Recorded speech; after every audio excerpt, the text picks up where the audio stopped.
करण्यासाठी आम्ही आपल्याकडे या ठिकाणी आलेलो आहे।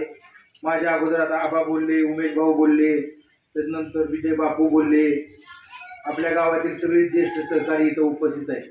आजच्या कार्यक्रमाला उपस्थित मार्केट कमिटीचे माजी सभापती सन्माननीय मयूरदादा पाटील या ठिकाणी उपस्थित आहेत। त्याचबरोबर आपल्या गावातील ज्येष्ठ सहकारी आदरणीय सुरेश नाना घोगरे उपस्थित आहेत, सुभाष तात्या घोगरे उपस्थित आहेत, सदाशिव तावरे, केशव घोगरे, विशाल घोगरे, किरण खंडागळे, भाग्यवंत खंडागळे, तुकाराम महाराज घोगरे। तिथे तुकाराम नाना नाही बरं काही महाराज आहे, बरोबर नाही, गैरसमज नाही। शंकर शिंदे, अण्णा शिंगाडे, विजय कुंभार, सीताराम कुदळे, पप्पू साठे, गणेश पटणे, शोकेत पाई तांबोळी, शिवराम मगर, हनुमंत खंडागळे, महादेव तावरे, हरिदास घोगरे, बापू खंडागळे, संदीप घोगरे, शिवाजी साठे, तुलेधन घोगरे, आबासाहेब निकम, सर्व सन्मान्य व्यासपीठ, आमच्याबरोबर आलेले आमचे मार्गदर्शक आदरणीय शरद नाना चितारे, उपस्थित असलेले सगळे माझे तरुण सहकारी आणि बांधवांना। खरं तर गणेशवाडी मध्ये आल्यानंतर मी काय आपल्याला नवीन सांगायची आवश्यकता नाही। इथं सगळी वक्ते या ठिकाणी सांगत होती ना, आधीच कुठे सगळी सांगत होती की गणेशवाडीला कार्यक्रम जो होता तो 10 वाजता सकाळी होता। आता 11:15 वाजल्यात, 1.5 तास आम्हाला यायला उशीर झाला, त्याबद्दल मी आपली माफी मागतो, दिलगिरी व्यक्त करतो। परंतु बांधवांनो, सकाळी घरी निघालं की नाना माणसं घरी बी भरपूर होती, त्यांना बी सोडा यायला कसं तरी आम्ही आलो। मग बावड्यात बाळासाहेब भाऊ तळकरीत आहेत, आम्ही बावड्याला गेलो, त्या ऑफिस या ठिकाणी बावड्याच्या बाजारपेठेमध्ये आपल्या परिवर्तन विकास आघाडीच्या ऑफिसचं उद्घाटन केलं। तिथं त्याच्यानंतर आम्ही मयूरदादा आम्ही सगळी इथं या ठिकाणी आलो। बांधवांनो, 20 तारखेला जे इलेक्शन आहे तुमच्या आमच्या दृष्टीनं, येणाऱ्या पिढीच्या दृष्टीनं या ठिकाणी आकाशभाऊ खूप महत्त्वाचं या ठिकाणी इलेक्शन आहे। मला आमदार व्हायचे, मला आमदार करा, या गोष्टीसाठी आम्ही आपल्याकडे आलेलो नाही। तुम्ही जर आम्हाला लोकप्रतिनिधी म्हणून काम करायची संधी दिली तर आम्ही एक विकासाची कामं या ठिकाणी करू शकतो। बांधवांनो, माझी सगळी हिस्ट्री तुम्हाला माहिती आहे। माझे वडील आदरणीय मानेदादांना तुम्ही मला वाटतं इथले सगळी या ठिकाणी मोहन काका नागरिक या ठिकाणी स्वतः ओळखत असतील। नावा कुठे कुठे नाव काय नाव उन्हात नका बसवा, मग आता उन्हात बसवायला लागला म्हणजे काय। परंतु खऱ्या अर्थानं मानेदादांना तुम्ही सगळी मंडळी या ठिकाणी ओळखता, त्यांची सगळी हिस्ट्री तुम्हाला माहिती आहे। त्यांनी प्रतिकूल परिस्थितीतून, त्यांची अत्यंत गरीब परिस्थिती असताना सुद्धा या ठिकाणी त्यांनी किराणा दुकानापासून सुरुवात केली, आडत दुकान टाकलं, नंतर दूध संघ टाकला। आणि जेव्हा दूध संघ टाकला तेव्हा 2002च्या अगोदर परिस्थिती काय होती आपल्या सगळ्यांना या ठिकाणी बांधवांना माहिती आहे। 2002 नंतर शेतकऱ्यांना एक पर्याय झाला, या ठिकाणी शेतीपूरक व्यवसाय मानेदादांनी उभा केले, त्यातून शेतकऱ्यांना चांगल्या पद्धतीने फायदा झाला। अनेक तरुणांना रोजगार, 1000 तरुणांना या ठिकाणी रोजगार मिळाला। ज्या सोनमात्यावर दिवसा सुद्धा वाहनं पुढं मागं वाहनं बघून या ठिकाणी माणसं सोनमाता क्रॉस करत होती, ती माणसं म्हणजे करत नाही का नाही, म्हणजे पुढं किंवा मागं घाबरायची चढाला। अशा परिस्थितीमध्ये या ठिकाणी तिथं उजाड माळरानावर सोनाईचा प्रकल्प उभा करून आज शेतकऱ्यांना न्याय दिला का नाही दिला। तिथली माणसं त्या दूध संघाच्या अगोदर कनेक्ट होती गणेशवाडीची, त्या शेंगा सगळ्या आडत दुकानात यायच्या, बरोबर आहे का, ऊस नव्हता त्यावेळेस। त्यामुळे सगळ्यांचे घर टू घर सगळ्यांबरोबर कौटुंबिक संबंध या ठिकाणी गणेशवाडीकरांचे या ठिकाणी निश्चित आहेत। बांधवांनो, त्यांचा मी मुलगा आहे आणि मीही जिल्हा परिषदेचा सभापती म्हणून सदस्य म्हणून या ठिकाणी काम केलेलं आहे। सदस्य असताना या परिसरामध्ये तुम्हीच मला नाना सांगितलं होतं आणि त्यावेळेस शेवटी तुमच्या सगळ्यांच्या आशीर्वादामुळे ज्या पदावर आपण असतो त्यावेळेस त्या पदाचा वापर सदुपयोग चांगल्या कामासाठी आपण केला पाहिजे। त्या दृष्टीतून आपण अनेक विकासाची कामं आपण केली। समोरचे स्विमिंग ब्लॉक असू द्या, अन्य या गावातील रस्ते गटारी छोटी मोठी, मी म्हणत नाही माझ्याकडनं, माझ्या जीवाच्या मानानं जेवढं, त्या पदाच्या मानानं जेवढं करता येईल तेवढं या ठिकाणी अरुण बापू आपण या ठिकाणी कामं या भागामध्ये या ठिकाणी निश्चित केलेली आहे। त्याचबरोबर आता येणाऱ्या काळामध्ये आम्ही काय करू तर आम्ही सगळ्यात पहिल्यांदा या परिसरामधला ऊस वेळेवर जात नाही, पैसे वेळेवर मिळत नाही आणि दोन्ही वेळेवर मिळालं तर बांधवांनो इतर कारखान्याप्रमाणे दर मिळत नाही, सारखी दागदोकी राहते ऊस घालवण्यासाठी, बरोबर आहे। तर आपलं नाक दाबल्याकडे सारखी परिस्थिती या परिसरात, म्हणजे ऊसाचा कारखाना काढून 3500 टनाचा कारखाना काढून शेतकऱ्याची ऊसाची अडचण या ठिकाणी आपण सोडवू। जशी दुधाची अडचण आपण सोडवली तशी ऊसाची अडचण या ठिकाणी आपण सोडवू। वेळेत ऊस नेऊ, वेळेवर पेमेंट देऊ, चांगल्या पद्धतीने रोजगार सुद्धा आपल्या या भागातील तरुणांना या ठिकाणी निर्माण होऊ शकतो। आज 23 तारखेला आम्ही फॉर्म भरला, 26 तारखेला घुमडी बैठक सुरू केल्या। आम्ही वरचे गट जिल्हा परिषद गटाचे या ठिकाणी पूर्ण केले, पळसदेव विदवडी असू दे नाही केला, संचर लातूरने, काठी वडापुरी, मला वाटतं बिगोन शेटपळगडे, कळस वालचंद नगर आणि हे सगळे गट पूर्ण करत असताना सगळ्या गावामध्ये अतिशय चांगला प्रतिसाद आपल्या परिवर्तन विकास आघाडीला या ठिकाणी बांधवांना मिळत आहे। आणि जिकडं जाईन तिकडं सभेचं रूपांतर होत आहे, घोंगडी बैठक राहतच नाही। लक्षात ठेवा, आज सुद्धा दुपारी 12 वाजता गणेशवाडीला एवढी माणसं जमतात का? तुम्ही किती सभा केली असतील ना, बरोबर आहे का हो ना? पण ही माणसं जुळतात येतात, याचं कारण काय की लोकांच्या अपेक्षा आहे। लोकांना असं वाटतं ही पोरगं काहीतरी करल अशी तुमची खात्री आहे। तुम्ही फक्त बांधवांना एकदा संधी द्या। तुम्ही दिली ना, हर्षभावनला 20 वर्ष संधी दिली, तुम्ही दत्ताला मानला 10 वर्ष संधी दिली। एकदा बांधवांनो मला संधी द्या, मी तुमचा सेवक म्हणून मुलगा म्हणून बांधवांनो 100% चांगलं काम करेल अशा प्रकारचं अभिवचन आजच्या या कार्यक्रमामध्ये जनतेने संविधानिक पद दिलेलं असतं, हे कुणावर टीका टिप्पणी करण्यासाठी नाही तर लोकांची सेवा करण्यासाठी ते पद या ठिकाणी बांधवांना दिलेलं असते आणि ती येणाऱ्या काळामध्ये आपण निश्चित करू। तरुणांची संख्या एवढी प्रचंड आहे आपल्या परिवर्तन विकास आघाडीमध्ये किंवा सगळीकडे, पण मला तरुणांवरती कामच झालं नाही 30 वर्षात का? इतकी बेरोजगारी निर्माण झालेली आहे, भीती वाटण्यासारखी परिस्थिती बांधवांना। आजच्या तरुणांना नोकरीला लागायचं म्हणलं अकलूज ग्रामपंचायतीच्या ठिकाणी जावं लागतं नोकरीला लागायचं, नाही तर पुण्याला, नाही तर तुम्हाला सांगतो बारामतीला। आपल्या तालुक्यात का रोजगार निर्माण होत नाही? आपण तालुक्यात रोजगार निर्माण करू। मी म्हणतो मी काय 100% रोजगार तुम्हाला नाही देऊ शकत, पण मी निश्चित बांधवांना प्रयत्न करेन। मी बी एक उद्योजक आहे, मलाही माहिती आहे उद्योजकांना काय अडचणी असतात, त्याच्यावर मार्ग काढून लोणी देवकर असू द्या, बिगोन असू द्या, त्या ठिकाणी MIDC आपण काढ आता आहे, त्या काढलेल्या MIDC म्हणजे कंपन्या ज्या आहेत त्या आणखी कशा येतील, टेक्सटाईल कंपनी कशी म्हणजे येतील, त्याचबरोबर फूड रिटेल कंपन्या कशा येतील, त्या कंपन्यांनंतर रोजगाराची संख्या वाढू शकते आणि त्यातून आपल्याला तरुणांना रोजगार मिळू शकतो। आता या तरुणांनी सुद्धा सांगायचं मला की तुम्ही कोर्सेस निवडताना शिक्षणाचे ते सुद्धा योग्य पद्धतीने निवडा। समजा ITचा विद्यार्थी बघा, इलेक्ट्रिशियन, फिटर, वेल्डर, रेल्वे किंवा इलेक्ट्रिशियन, कोणताही विद्यार्थी घरी बसत नाही, तो स्वतःचा व्यवसाय काढतो का नाही? म्हणजे ITला एक डिमांड आहे। असे समजा ज्याला CEO व्हायचंय त्यांनी BCom MCom करतात, अकाउंटिंग मध्ये जातात, ज्यांना IPS व्हायचंय ते समजा BA करतात किंवा इंजिनिअरिंग मधून करतात, ज्यांना ज्या गोष्टीची आवड आहे छंद आहे तिकडे निवडतात। पण ज्यांना जॉब करायचा पुढचे वर्ष 2 वर्ष योग्य स्टडी करून आपण या ठिकाणी कोर्सेस निवडले पाहिजेत, जेणेकरून तुम्ही कुठल्या पुढाऱ्याच्या दारात जायची गरज नाही। लक्षात ठेवा। म्हणून येणाऱ्या काळामध्ये इंदापूर तालुक्यामध्ये शिक्षणावरती आम्ही काम करू, शाश्वत आरोग्य सेवावर काम करू।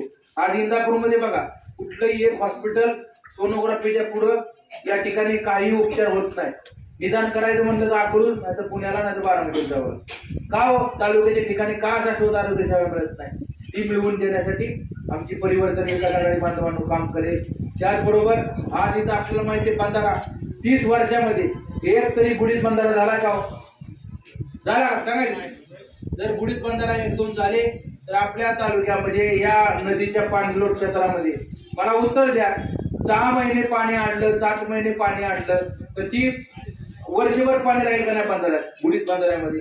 आणि एकसारखं पाणी आपल्याला कायमस्वरूपी मिळेल। गुढीत बंधाऱ्यासाठी आम्ही प्रयत्न करू, गुढीत बंधारे निर्माण करू, म्हणजे कुठं नीरा नदीवरही, भीमा नदीवरही आणि आपल्या या परिसरामध्ये खडकवासला असू द्या, त्याचबरोबर निराडावा असू द्या, तुमचा इथे काही संबंध नाही पण त्याला सुद्धा आवर्तन या ठिकाणी वेळ बांधवांना मिळत नाही। लाईटची बोंब आहे, लाईट रात्री मिळते नाना, दिवसा मिळत नाही, आणि जी मिळाली ती बी एक सुरळीत मिळत नाही, सारखं पण चालू दगड चढलंय, यालाच कुणी काढून नेलं, आईलाच कुणी काढून नेले, सुरळीत लाईट येणाऱ्या काळामध्ये आपण देऊया। सबस्टेशनची संख्या कमी असेल तर ती आपण या ठिकाणी वाढवूया। म्हणून ही एकच ध्यास आणि इंदापूर तालुक्याचा बांधवांना विकास हीच आमचा या ठिकाणी अजेंडा घेऊन आम्ही सगळी मंडळी काम करतोय। आम्ही कोणत्या पक्षाचा उमेदवार नाही, आम्ही बांधवांना तुमच्या जनतेचा उमेदवार आहे, जनतेचा लक्षात ठेवा। तुम्ही सांगाल तीच बांधवांना आम्ही करणार आहे आणि त्याच्यामध्ये आणखी चिन्ह आम्हाला चांगलं मिळालंय। ही सगळी परिस्थिती असताना मयूरदादांना आम्ही विनंती केली, परिवर्तन विकास आघाडीचे सगळे कार्यकर्ते मयूरदादाला सांगितलं, उमेश भाऊंना सांगितलं, सगळ्यांना सांगितलं की दादा आपण तुम्ही परिवर्तन विकास आघाडीवर यायला पाहिजे आणि इंदापूर तालुक्याची प्रलंबित कामं आपण तुमच्या स्वप्नामध्ये ज्या पद्धतीने विकास काम आहे त्या पद्धतीने आपण 100% या ठिकाणी कामं करू. त्यांनाही खात्री पटली. कुणी काही म्हणाल पण कोणताही स्वार्थ डोळ्यासमोर न ठेवता काही न ठेवता इंदापूर तालुक्याच्या विकासासाठी मयूरदादा आज परिवर्तन विकास आघाडी बरोबर या ठिकाणी आलेले आहेत आणि त्यांच्या डोक्यातल्या काय संकल्पना असतील ती या ठिकाणी मांडतात. त्यांनी मार्केट कमिटीवरती काम केलंय. अनेक संस्था चांगल्या पद्धतीने चालवल्या. अनेक तरुणांना न्याय दिला. चांगल्या पद्धतीने त्यांचंही नेतृत्व या परिसरामध्ये या ठिकाणी पुढे येत आहे. बांधवांना उमेश वगैरे तिथे ते 10 वर्ष या ठिकाणी ग्रामपंचायत सदस्य होते. त्यांचंही काम या ठिकाणी बांधवांना चांगलं आहे. म्हणून अशा चांगले नेते मंडळी आल्यामुळं निश्चितच परिवर्तन विकास आघाडीची ताकद इंदापूर तालुक्यामध्ये अधिक बळकट या ठिकाणी झालेली आहे आणि आम्हाला आणखी या ठिकाणी जोमानं पुढे जाण्याची आम्हाला संधी मिळालेली आहे. कार्यकर्त्यांमध्ये आनंदाचं वातावरण या ठिकाणी मयूरदादा तुमच्या सगळ्यांमुळे या ठिकाणी निर्माण झालेलं आहे. त्यामुळं आपण सगळे मिळून चांगल्या पद्धतीने विकासाची कामं करू आणि आपल्याला चिन्ह बी लय भारी मिळाले बघा. किटली ना हे किटली लक्ष ठेवा बांधवा. किटली ग्रामपंचायतीला बी चालती, सोसायटीला बी चालती आणि विधानसभेला बी चालवा. गरम असली तरी गोड असते लक्षात ठेवा. त्यामुळे याच्याकडे दुर्लक्ष करू नका. येणाऱ्या तरुणांच्या भवितव्यासाठी, शेतकऱ्यांसाठी, माता भगिनींसाठी ही किटली नक्कीच तुमची बांधवांनो सेवा करेल आणि म्हणजे संधी दिली तर त्या संधीचं 100% आम्ही सोनं करू. या किटलीचा क्रमांक कितवा आहे? 19वा. कितवा? 19वा आपला क्रमांक आहे. मशीन क्रमांक 2 वरती सदस्य म्हणून काम केलं. त्यामुळे नानाचा आणि माझा जिव्हाळा खूप जुना आहे. नानांनी खूप मार्गदर्शन आम्हाला केलं. त्यांनी आपल्याला साथ दिली याबद्दल आपले शतशः आभार मानतो नाना आणि स्वागत करतो आम्ही. या भागातला जर आपण बाह्य प्रश्न बघितला तर इथं ऊसाची शेती जास्त प्रमाणात होते.